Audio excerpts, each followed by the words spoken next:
Saludos amigas, amigos. Ustedes sintonizan Acento TV y este es su espacio favorito de entrevistas y comentarios a partir de ahora. Recuerden que nos están sintonizando en el canal 38 de Claro TV, en los canales 39 y 439 de Telecable de Tricom y en el canal 41 de Star Cable en Santiago de los Caballeros.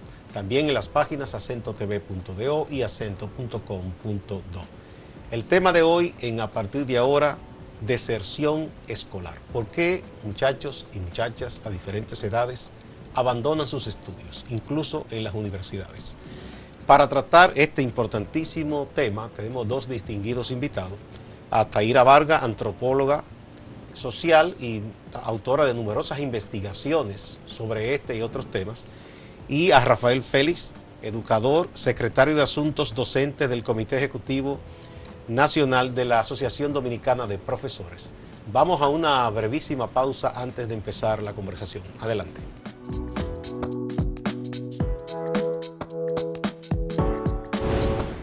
En América Latina hay una epidemia de cesáreas, es decir, partos practicados por profesionales de la salud que en vez de operar el parto natural, esperar, darle tiempo a la mujer para que pueda tener de manera natural el hijo, sencillamente lo que hacen es abrir, hacer una incisión y sacar la criatura.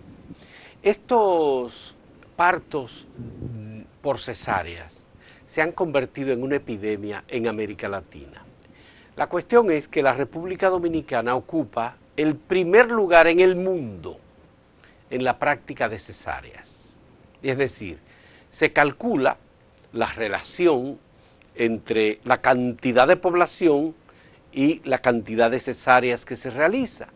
Obviamente, en la República Dominicana, el porcentaje de mujeres que dan a luz a través de cesáreas, según un estudio que se dio a conocer en un reportaje en el periódico The New York Times la pasada semana, es de un 56.4%.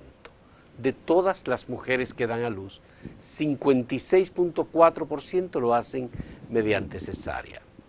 En segundo lugar está Brasil, con un 55.6%. En segundo lugar. Luego hay otros países. En quinto lugar aparece México. Resulta que las cesáreas se han convertido en una epidemia porque hay muchísimos factores que intervienen en que los hospitales, las clínicas y los médicos que atienden a las parturientas prefieran la cesárea y no el parto natural. En primer lugar, por la cesárea se cobra más. En segundo lugar, la cesárea se practica con menos tiempo que el que hay que esperar para que una mujer pueda dar a luz. En tercer lugar, el hospital o el médico gana, o la clínica gana más dinero en la relación con el Estado porque son cientos de miles de millones de pesos y de dólares que se pierden en todo el continente por la gran cantidad de cesáreas, vale decir, la gran cantidad de recursos que van de los bolsillos de las familias de las parturientas y también de los bolsillos del Estado a los responsables de practicar esta cesárea. O a los seguros médicos, en todo caso, porque probablemente una cesárea cuesta el doble o el triple de lo que cuesta un parto natural. Ahora bien, ¿cuál es la cuestión? El doctor Juan Carlos Quiñones, presidente de la Comisión de Salud de la Cámara de Diputados, ha dicho en República Dominicana que para acabar con la cantidad de cesáreas que se están practicando, hace falta cambiar la ley de seguridad social. Arismendi Díaz Santana, quien fuera el primer gerente del Consejo Nacional de la Seguridad Social, ha dicho no hace falta cambiar la ley de seguridad social. Lo que hay que establecer a través del Ministerio de Salud o a través de la Ley General de Salud, unas normas para la práctica de la cesárea en la República Dominicana, en donde se determine cuáles son las causas por las que es posible hacer una cesárea en beneficio de la madre y en beneficio del bebé que nace. Obviamente, hay gente que dice, yo prefiero la cesárea porque yo quiero que el niño nazca en el signo zodiacal Piscis, o porque yo prefiero que el niño nazca en el mismo día en que nació su padre, o en el que nació su abuelo, o en el que nació su abuela. Es probable.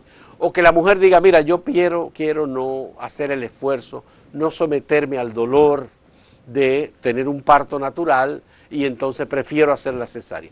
Eso es una cosa diferente de que el que practican muchos médicos, que es el de obligar a las mujeres a tener cesáreas, y el de incluso presionar psicológicamente a las mujeres o agredirlas con palabras obscenas o con agresiones cuando están en el parto natural y tienen dolor o son sencillamente acosadas.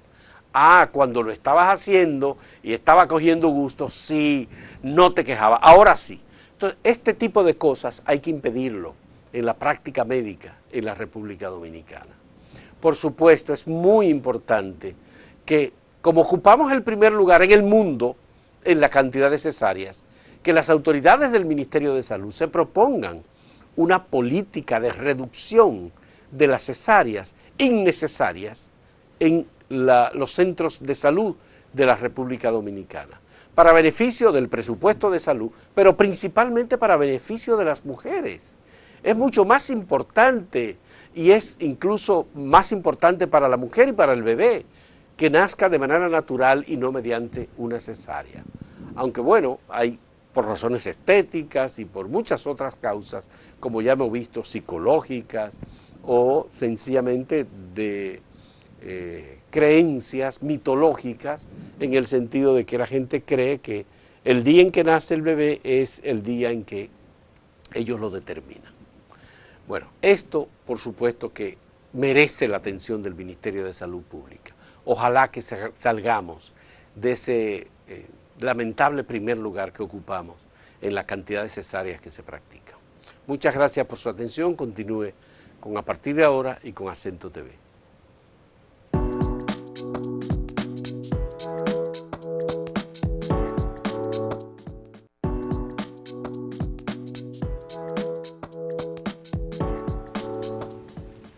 Como anunciamos, aquí nos acompañan Taira Vargas y el profesor Rafael Félix. Vamos a hablar de deserción escolar. ¿Por qué un niño o un adolescente o un joven abandona los estudios, Taira, aquí en República Dominicana? ¿Qué causa este problema? Bien, yo pienso que mejor vamos a cambiar el término. En vez de decir abandono, porque muchas veces no es abandono, yo creo que es exclusión. Exclusión. Yo creo que es mejor hablar de exclusión. Expulsa al muchacho o muchacha. Exactamente, yo creo que la mirada a la deserción escolar debe pensarse en por qué y cómo el sistema educativo tiene una serie de patrones de exclusión hacia muchos muchachos y sobre todo muchachos y muchachas, ¿no? O sea, hay todo un sistema de exclusión. Entonces, ¿cuál es el tema? Mira, primero hay que reconocer que el sistema educativo nuestro está pensado en una educación que es totalmente urbana. Entonces, la mirada a la zona rural y a la oferta educativa rural ha quedado fuera del sistema. Entonces, las comunidades rurales, si bien tienen escuelas en educación en el primer ciclo, en el ciclo básico. Primer ciclo básico, sí. Sin embargo, cuando comienzan a avanzar los muchachos y las muchachas que están en las zonas rurales hacia el nivel medio, tienen que estarse movilizando hacia otros pueblos, hacia otras comunidades, y por tanto los costos para la familia son altos. Entonces, ¿qué pasa? Eso es una pauta de exclusión. ¿Por qué? Porque ¿quiénes se van quedando fuera?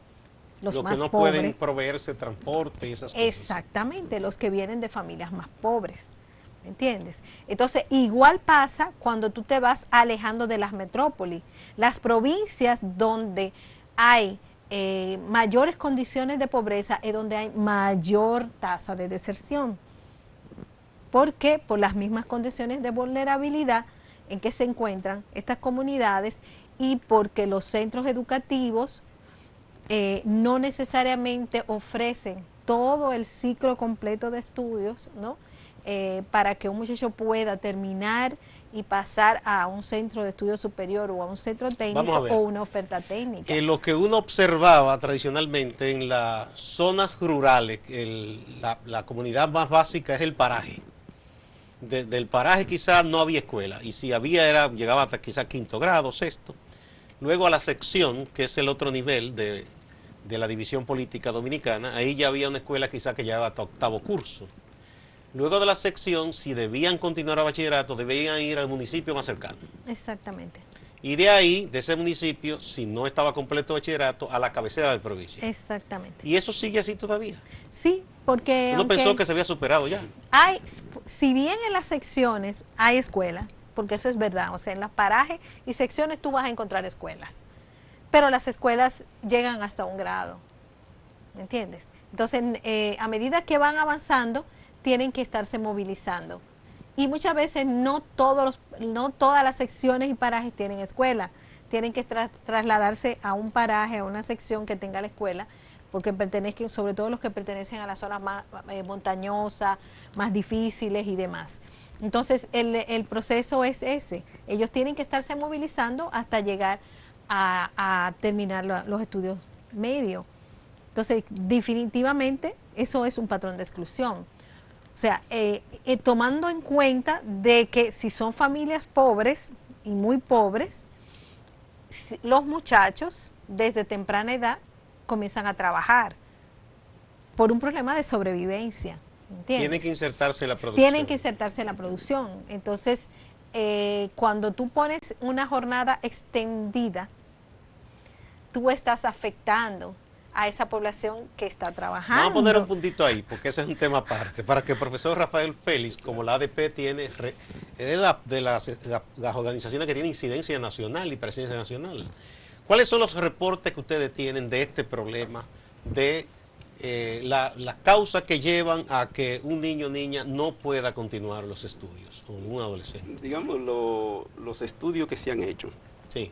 Yo creo que identifican 4 o 5 causas. Vamos a ver, profesor. Fundamentales. La primera es económica.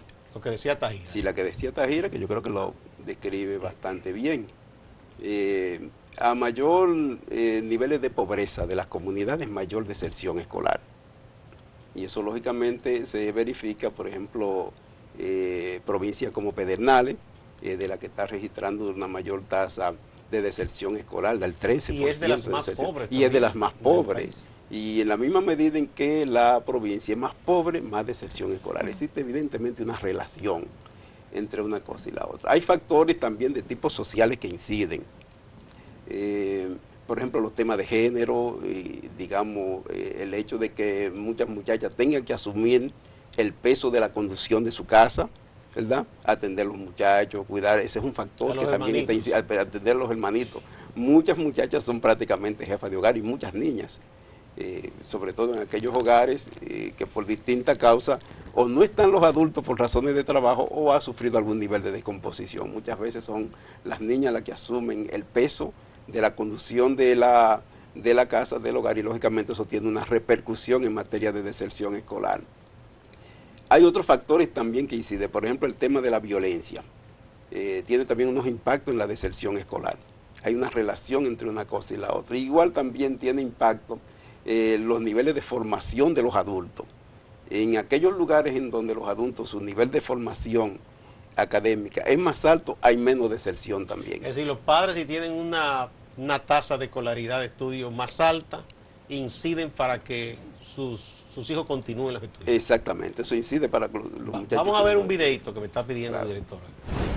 En el informe nosotros hemos constatado, bueno, a través de las diferentes encuestas, una tasa de un 12.8% de niños y niñas que se encuentran en situación de trabajo infantil. Definitivamente mantener a un niño trabajando lo priva de educarse, de recrearse, descansar y de acceder a sus demás derechos. Aquí los niños evidentemente reciben una carga que no les corresponde en principio, que es la carga de sus padres y obviamente se ven obligados a esto, ya sea por presión de los mismos padres, en donde hay muchas veces una confusión que si estoy ayudando o si real efectivamente estoy trabajando y por tanto no asistiendo a mi escuela, que es lo que realmente me corresponde como niño o niña. Hay un factor, eso fue un estudio que se hizo del trabajo infantil, que ciertamente, como ella decía, se ve como normal, entre comillas, que un muchacho, de que para que también tenga buena costumbre en el futuro, se esfuerce a trabajar desde niño. Y eso también presiona al niño que no puede ir a cierto horario a la escuela. ¿Qué tanto incide esto también?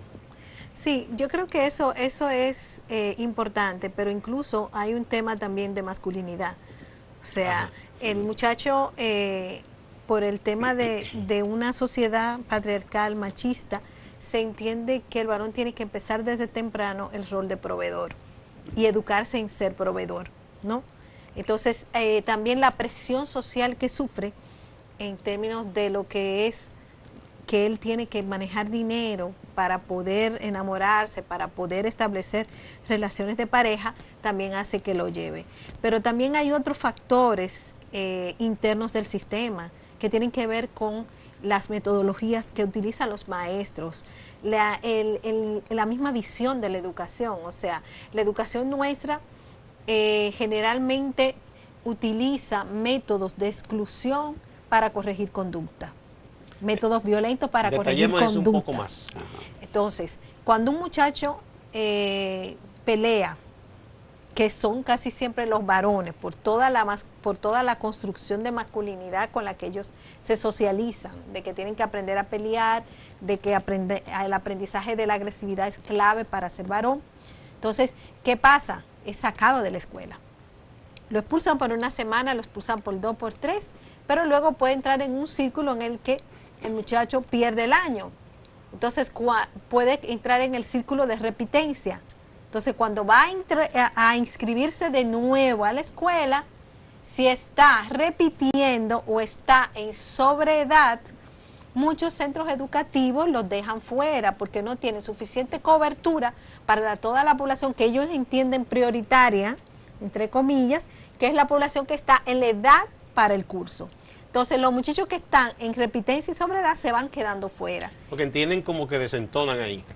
Y entonces en esos círculos de repitencia y sobreedad es mayor el porcentaje masculino. En eso, por ejemplo, un estudio que yo hice, que hicimos para la Oficina Nacional de Estadística, que se llama Perspectiva de la Educación Media, donde mirábamos las causas de deserción y mirábamos los problemas que había de deserción en relación con sobreedad y repitencia, se veía claramente que el porcentaje es mucho mayor en la población masculina que deserta y va aumentando a medida que aumentan los cursos. O sea que ya en la educación media es mucho mayor la brecha de desigualdad. Porque ya el muchacho en se la considera un participación, hombrecito ahí que ya tiene que asumir ciertas responsabilidades. y eso se mezcla con las expulsiones que sufre dentro del sistema, ¿no? Entonces, en el caso de las muchachas, si bien hay deserción femenina por las razones ya expuestas, pero hay otras que tienen que ver con patrones de exclusión también.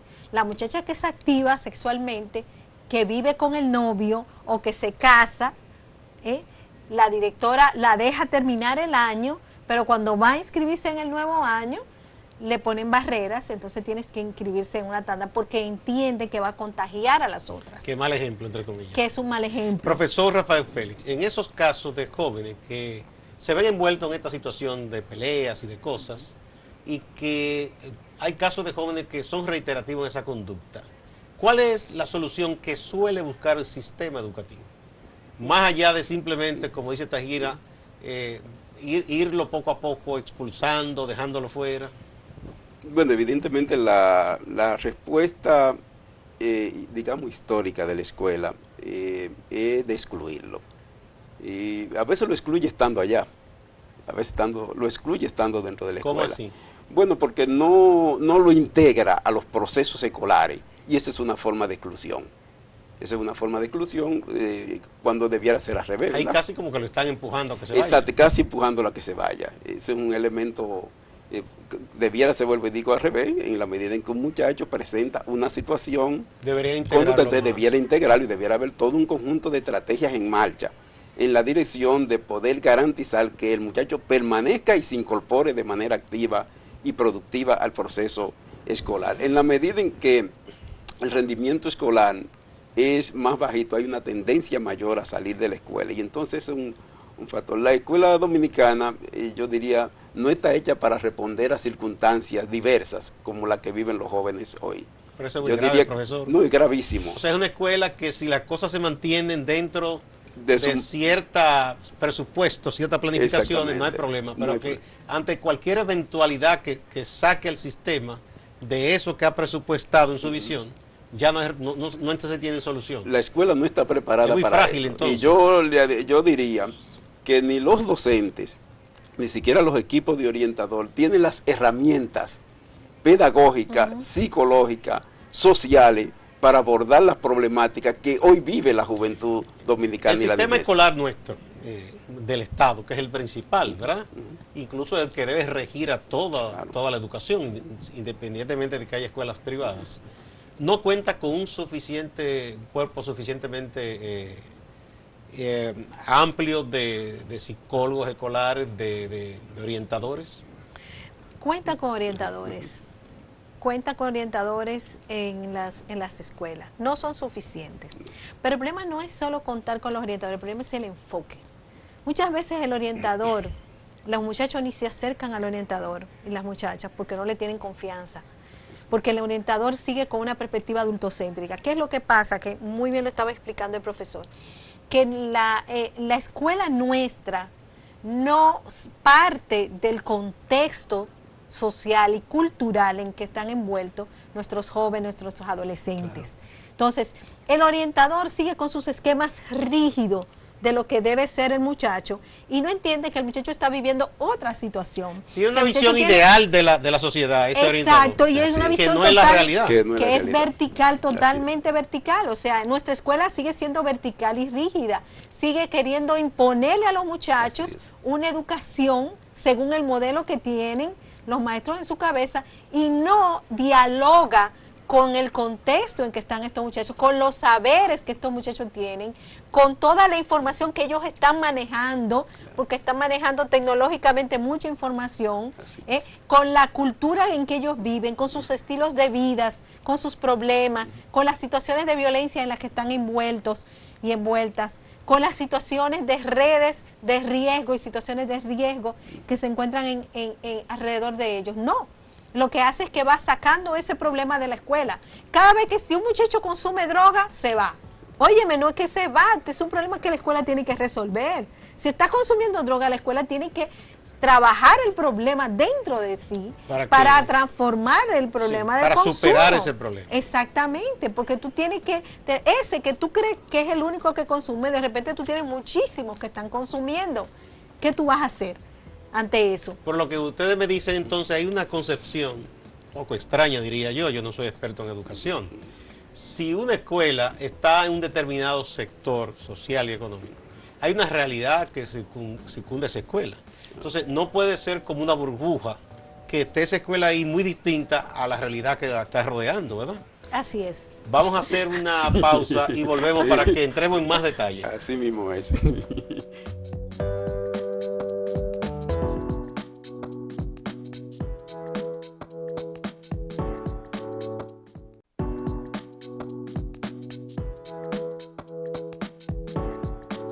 Cuando hablamos de matrimonio infantil forzado es cuando uno de los contrayentes se ve coaccionado por alguna razón, ¿no? Bien porque sea la propia fuerza o bien porque haya un entorno social o familiar que le esté presionando a tomar una decisión sin su plena libertad y ejercicio de derechos.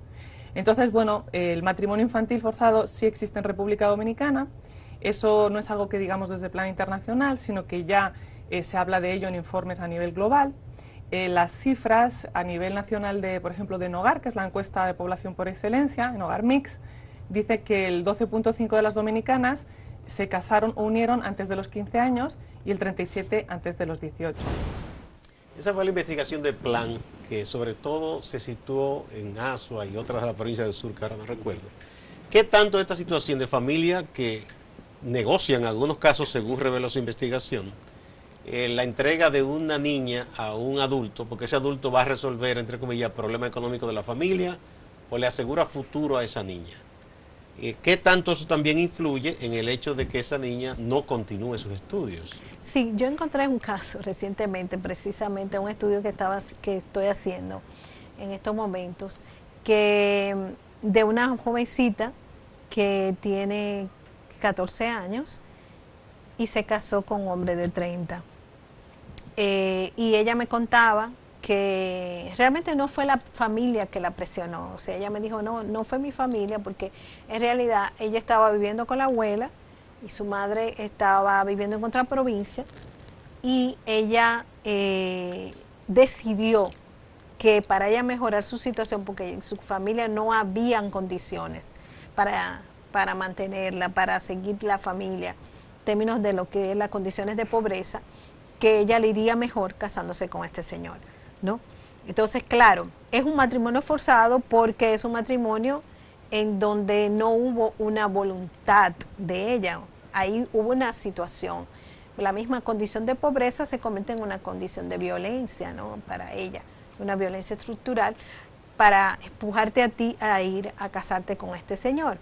Pero el problema con ella, ¿sabe cuál fue? Que cuando ella intentó, ella había dejado los estudios para casarse. Después que se casa, regresa al centro educativo, a otro centro educativo, porque se muda con este señor, pero cuando va al centro educativo no la aceptan, porque está casada.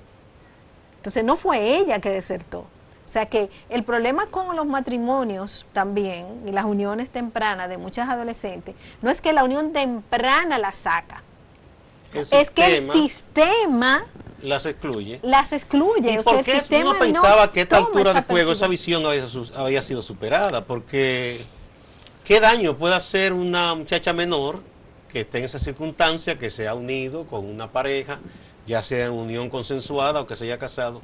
¿Qué daño, qué mala influencia puede hacer en una escuela? Bueno, es inconcebible en este tiempo. Es la concepción de orientadores y directivos de este centro y docentes de que primero no ofrecen una educación sexual. Eso es lo primero, o sea, no le ofrecen orientación clara a los jóvenes, a las adolescentes y los adolescentes sobre el tema de su cuerpo y la sexualidad.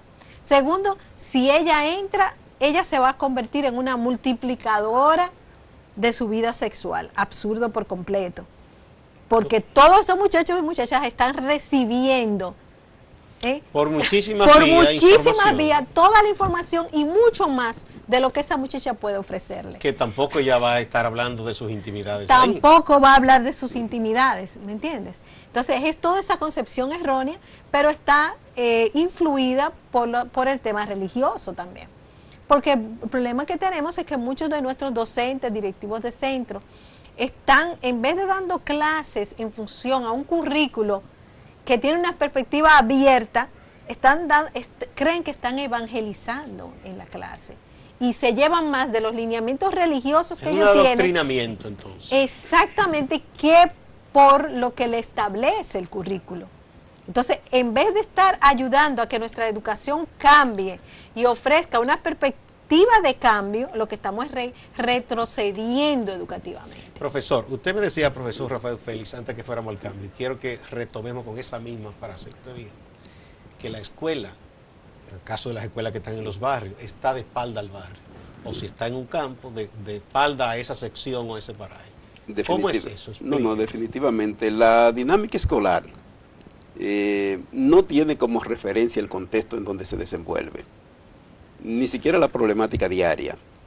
Puede estar que esté en Los Minas, por ejemplo. Exactamente, puede estar en Los Minas ocurriendo un problema importante ahí al ladito de la escuela, y la escuela no tratar el problema que está ocurriendo en la comunidad ni que está ocurriendo en la familia. Y eso es grave, lógicamente. La escuela, por tanto, no logra empatarse con la dinámica social de las comunidades ni de los jóvenes que participan en ella, ni se constituye un factor de respuesta a la realidad específica que vive esa población en donde se desenvuelve la escuela. Y yo diría que una de las dificultades es que además no es una respuesta a las necesidades específicas y a las expectativas de esa población. Por eso apreciamos nosotros no logra sintonizar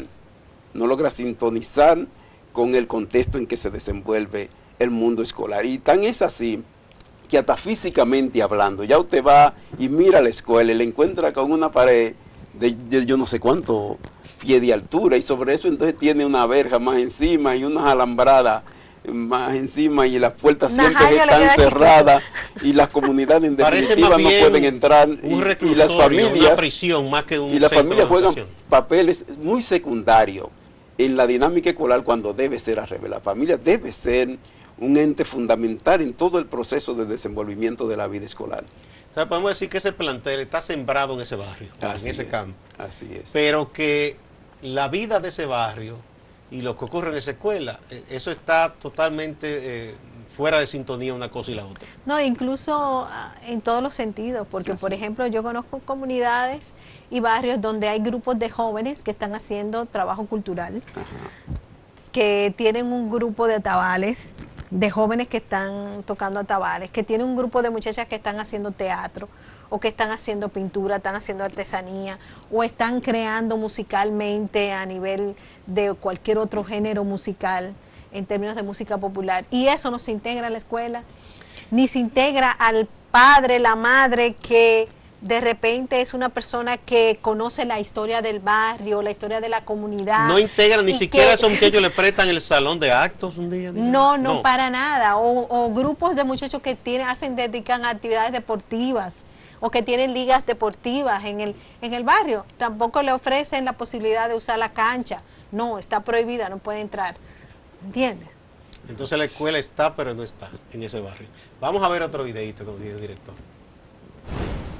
En nuestra experiencia en el trabajo en campo, nosotros también lo visibilizamos. O sea, los lugares que deberían ser seguros para los niños no lo son, como la escuela, la comunidad, el mismo hogar.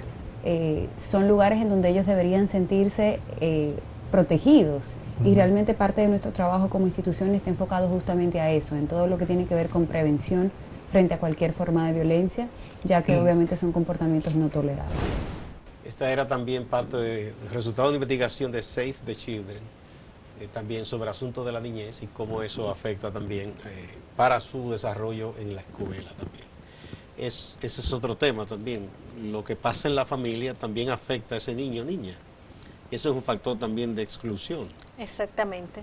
Y muchas veces nosotros encontramos que en la escuela no se sabe por qué una niña dejó de asistir, o un niño. Y no se investiga. Y eso. no se investiga, y de repente está viviendo una situación de violencia. Es víctima de una situación de violencia. O a su madre, su padre le pegó o la mató, y en la escuela no tiene idea de lo que pasó.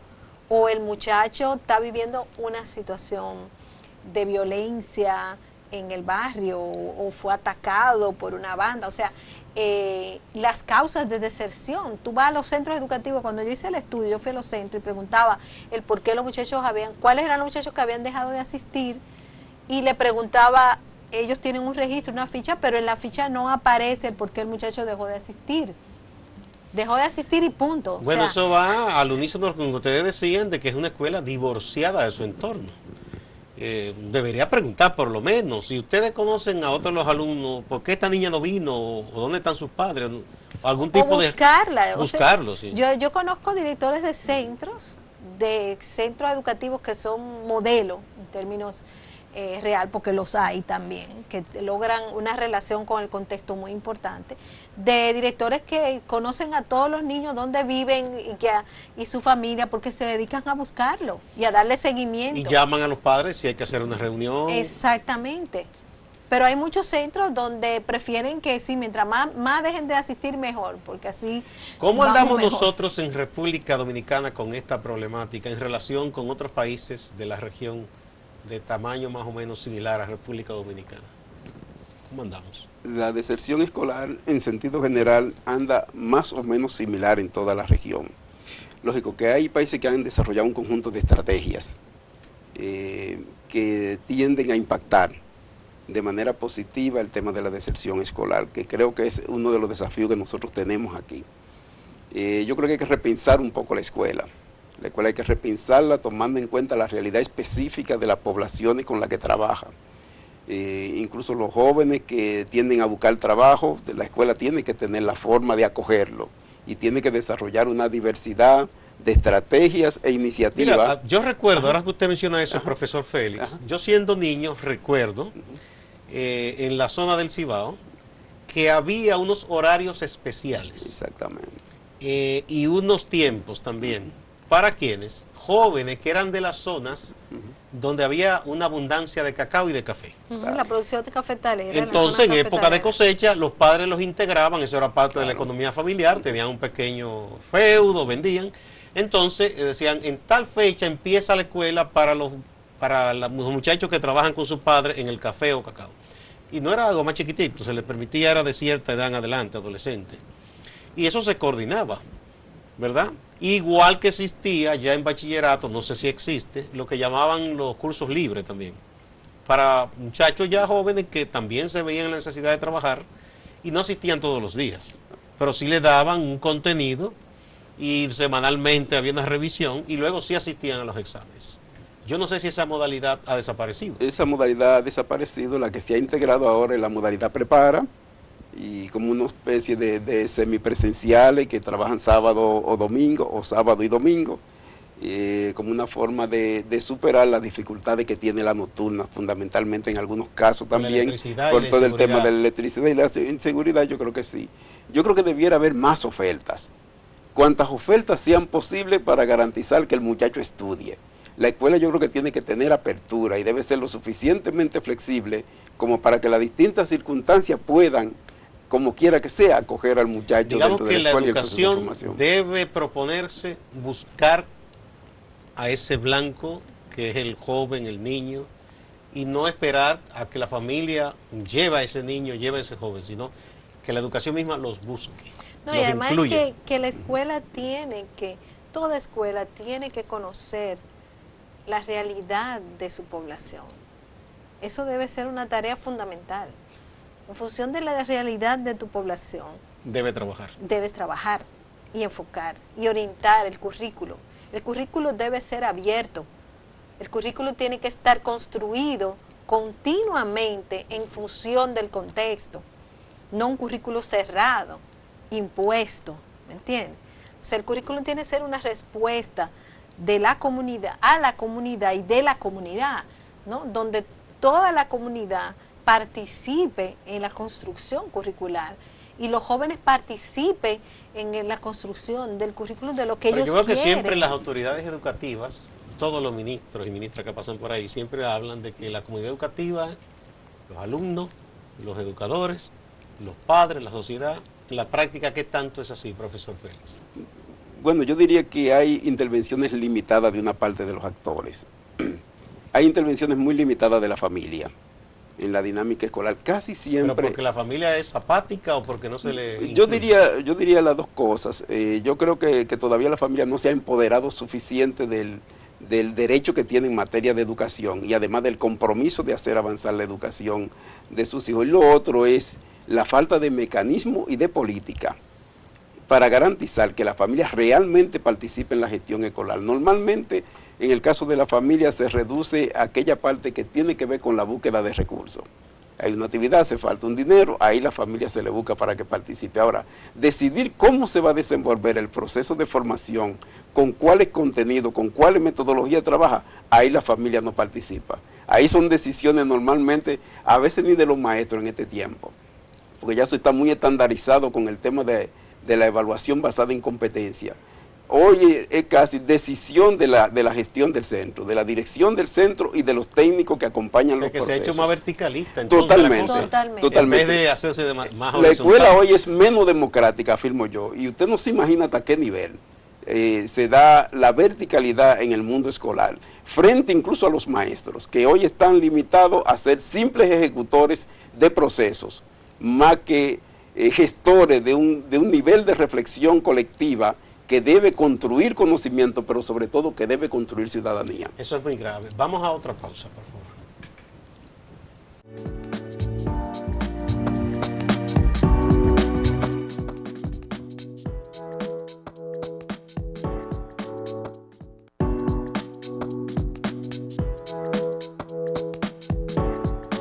porque se nos están quedando los asientos de las aulas vacías para ocupar los asientos de las maternidades.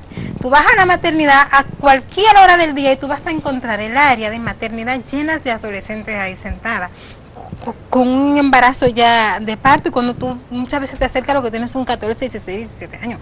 Eso es algo doloroso, que al pastor, al padre, a la monja, a todo aquel que le duela la situación, que no solo la critique, porque a mí lo que me incomoda es que ellos hablan de eso como una situación alarmante, pero al momento de presentar una propuesta sobre, ok, bien, vamos a educar sobre las aulas, y como ellos tienen muchos de los centros educativos, entonces no, espérate, ya es otra cosa, las aulas no me la traigan, pero entonces critican la situación. Entonces saben, reconocen que hay un problema, pero no son parte de la solución. Bueno, ahí teníamos también, esa es una joven líder también de Copadeva. De Copadeva. Que es una entidad que hace trabajo en los barrios. Y hablaba también de esa problemática, de cuando la joven entonces está embarazada y todo eso, todo el rechazo que después recibe, ¿verdad? Quiero que retomemos lo que usted decía, profesor Félix, de que el profesor prácticamente ha sido excluido de toda la discusión que se ha dado a raíz de que se supone que aquí hay una revolución educativa, la ha bautizado el gobierno, ¿no? Que se supone que hay más recursos, se están creando las tandas extendidas, se supone que hay unas metas para mejorar los niveles de la educación nuestra, el rendimiento, que en esas pruebas que se hacen, en las pruebas futuras, salgamos mejor evaluados en República Dominicana. Entonces usted dice que el profesorado ha sido totalmente dejado a un lado en ese aspecto. Definitivamente, los maestros no han sido parte del proceso, le llaman de adecuación curricular. Adecuación ¿verdad? curricular. Así le llamaron al proceso, en ese proceso de adecuación curricular, que en el fondo implica una reforma de fondo, no es solo adecuación, porque han pasado... ¿Cuáles cosas han cambiado, por ejemplo? Sí, por ejemplo, ahora le llaman educación basada en competencia. Ya hay predefinida un conjunto de competencias generales y específicas, y el maestro tiene que trabajar exactamente con las competencias definidas en el currículum. Pero no tiene posibilidad, a diferencia de antes, que nosotros tomábamos el marco general del currículum y hacíamos nuestra propia planificación en función de la realidad específica y del contexto que hay. Esa posibilidad no está hoy, porque simplemente no lo permiten. Hoy es tomar lo que dice, exactamente lo que llaman malla, que es la síntesis del currículum, y con la malla que usted planifica, tómalo de la malla y planifica lo que va haciendo cada día. Y es una cosa ilógica totalmente, porque cada día hay realidades muy específicas, cada contexto es diferente, y por tanto ese currículum general tiene que tener su concreticidad en cada una de las realidades además, eso específicas mata que cualquier iniciativa y cualquier creatividad. Entonces. No, hay y además creatividad, es totalmente contradictorio con la perspectiva de cambio y de calidad que tú quieres ofrecer. O sea, claro, se supone que la educación es para el cambio, que la educación es una de las herramientas principales que favorece al cambio. Entonces la educación tiene que dialogar con el cambio, y la única forma en que tú puedes dialogar con el cambio es precisamente dialogar con el contexto. Entonces no puede ser que tú le quieras imponer un currículum, no es un currículum democrático. O sea, el sentido de un currículum democrático es el sentido de un currículum abierto, que sea libre de que los actores puedan cambiar, objetar, adecuar, contextualizar en función de la realidad que se está viviendo. Eso me da un poco de espanto, porque siempre se ha dicho que sin demócratas, personas concienciadas, educadas como demócratas, no puede haber democracia. Claro que Entonces, no. ¿cuál será el destino de la sociedad nuestra si no estamos educando muchachos y muchachas con pensamiento abierto, democrático? Bueno, nunca lo hemos educado, ¿eh? Sí, pero se supone que ahora, eso, nadie le podía pedir Gustavo, eso a obviamente, este país ha sido un país autoritario. Tú no le podías pedir eso ni a Balaguer, ni a Trujillo, ni a los otros gobiernos, pero se supone que ahora. Pero ni siquiera con el plan decenal, Gustavo. Mira, estábamos hablando del plan decenal, que fue un ejercicio democrático, abierto, de consulta. Pero yo hice una evaluación en los 90 de lo que se estaba implementando en el plan decenal, que incluso fue un libro que escribimos un grupo de investigadoras, Alessandra Santelice, Sheila Valera, yo, Josefina Saiter, que se llama Cambia la Escuela, que se publicó por Flaxo, y nosotros en el aula veíamos claramente que nada que ver, o sea, lo que había era una estructura rígida, porque es que nuestros maestros y maestras para que cambien su lógica autoritaria, necesitan un proceso de acompañamiento intenso y extenso. ¿Me entiendes? Pero por lo que ustedes me dicen, de allá acá se han empeorado las cosas. Claro. O sea, esa realidad que ustedes describieron, yo recuerdo esa investigación, lejos de superarse, se ha empeorado la cosa entonces. Claro, porque ¿qué ha pasado? Que entonces se han hecho cambios en lo que ese maestro que necesitaba ser acompañante, pero que ya tenía una cuota importante de responsabilidad porque había participado del proceso y se sentía hasta cierto punto empoderado, tú le has quitado poder. Entonces, al quitarle poder, tú has disminuido las posibilidades de que ese maestro realmente cambie su propia lógica, porque tú lo has dejado como un ente pasivo, ¿no? Entonces, los profesores en esas circunstancias se están limitando a hacer lo que les mandan. Absolutamente. Exactamente, a bajar línea. Así mismo es. Que parece como los partidos antes de los camaradas que decían, el partido bajo esta línea y todo el mundo, y nada de pensar. Y de hecho el proceso de formación no apunta a hacer del docente un ente capaz de gestar proceso, ni de construir democracia, ¿entiende? Que esa es una gran dificultad. No sé si usted se ha dado cuenta que la concepción de la formación docente varió y que una resolución incluso le quitó peso a los componentes psicológicos, a los componentes pedagógicos y a los componentes sociales de la formación del docente, y a cambio para darle peso a los contenidos, y eso entonces constituye, a mí me parece, una barbaridad en materia de la necesidad de nosotros formar mejores ciudadanos y de que el maestro pueda tener herramientas con que abordar de manera eficiente los procesos de construcción colectiva de conocimiento e interpretación crítica de la realidad que debe tener el maestro y que debe propiciarlo en el aula. Bueno, vamos a ver otro videito. Ahora mismo yo estudio en el ITLA, o sea, yo tengo que transportarme, entrar y salir de la ciudad continuamente, según cómo me toque cómo pueda elegir el horario de la materia, entonces tengo que estar en ese traslado constante. O sea, que deberían de haber como un poco más de centro de capacitación dentro de los barrios. Para que no tengan que trasladarse a tan lejanas distancias. Exacto. Está bien que yo lo pueda hacer porque lo que me guste, pero hay personas que hay cosas que les gustan y se pueden acercar más hacia el barrio, que no tienen que salir tan lejos. Porque si no tenemos la oportunidad de empleo, no generamos dinero para estar en constante movimiento. Entonces eso limita a algunos compañeros míos que se han mantenido así, que no han podido comenzar a estudiar porque tienen que tratar de conseguir trabajo, porque no tienen el dinero para trasladarse de lugar. Un poco ese joven que dice que él va de uno de los barrios de la zona norte al ITLA, que él hace un gran esfuerzo, pero que esa no es la realidad, lo que tú decías. Si un joven en una zona rural o urbana tiene que transportarse lejos y no hay dinero para el transporte, ya ahí tiene una barrera.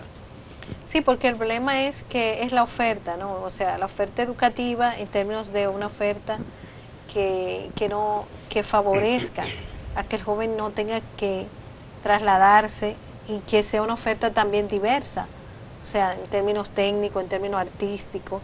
Por ejemplo, los bachilleratos artísticos, que son tan importantes porque nosotros tenemos una población joven que en estos momentos tiene un gran despertar por el tema de las artes. O sea, es una cosa que yo he ido constatando en las diferentes comunidades. Incluso hasta por un asunto de sobrevivencia económica. Esos muchachos son emprendedores, todo eso que hacen esa cosa, la música urbana y que ellos mismos graban en un cuartito. Esa es su forma de ellos buscarse la vida, ¿no?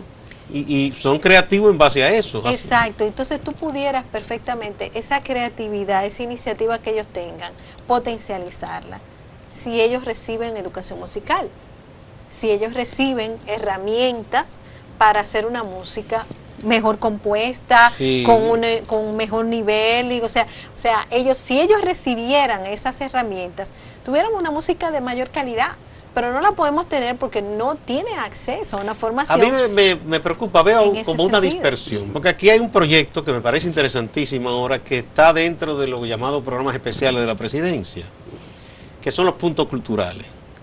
Ahí está trabajando Vitico y otra gente, y vi lo que están haciendo y me parece muy interesante en los barrios, acompañando así a los muchachos como tú dices. Pero yo mismo le preguntaba a Vitico, y eso se hace aparte de lo que hace la Secretaría de Educación, es decir, debería integrarse. Igual las escuelas de Bellas Artes donde las hay, es un mundo aparte. Todo eso debería caminar de común acuerdo con educación, con toda cultura, porque como son esfuerzos como dispersos. Claro, porque tú tienes, eso que tú dices, o sea, tú tienes los puntos culturales, me parece muy bien, la idea de escuela Bellas Artes, pero tú tienes, por ejemplo, la escuela, los bachilleratos, que deberían de priorizarse, bachilleratos artísticos y bachilleratos técnicos. ¿Me entiendes? Entonces, que las escuelas puedan tener esa opción en las comunidades para los muchachos y las muchachas, ¿me entiendes? Pero sin embargo, eso no se ha priorizado, porque aquí la educación artística se ha visto siempre como una cosa que no es necesaria. No se valora. No se entiende que eso es una cosa que, cuidado, si te pone y después pierde tiempo y no estudia, o sea, no se valora como se debe. Y no se valora en el sentido de lo que significa estudiar artes. En todo además, todo lo que se ha podido comprobar de la importancia que tiene el arte en la construcción de una sociedad basada en una cultura de paz. Incluso el alimento espiritual del individuo, de la sociedad. No, y de cultura de paz, o sea, lo que está establecido en los países donde han podido promover esto, y se ha demostrado, yo vi un estudio en Colombia donde se hizo, que se demuestra cómo se ha trabajado en los barrios más violentos, han logrado a través de fomentar la educación artística, la educación musical, la danza y todo esto, lo que son prácticas violentas en jóvenes hacia prácticas de cultura de paz. En estos días vi un reportaje interesante en caso de Puerto Rico, San Juan, sobre La Perla, famoso barrio. Ah, sí, La Perla. Cómo lograron rescatarlo también. Ahí tuvo que ver mucho, todos esos jóvenes que hacían graffiti los integraron en escuela de arte, lo que hacen música, lo que hacen danza.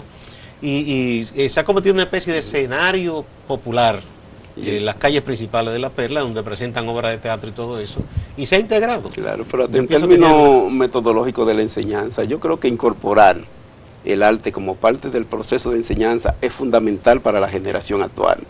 No es posible pretender que un niño o una niña va a durar 8 horas, ¿verdad?, entre matemáticas, ciencia, lengua española, ¿te entiendes?, el día entero, sin incluir todos los aspectos que en términos lúdicos y humanos. ¿No se han incorporado las artes en la tanda extendida? No se han incorporado las artes. ¿Y qué le dan a ese muchacho en esas horas de la tarde? Se están dando más horas de las mismas clases. Un muchacho llega que odia todo eso. Pero claro que sí, la escuela es aburrida.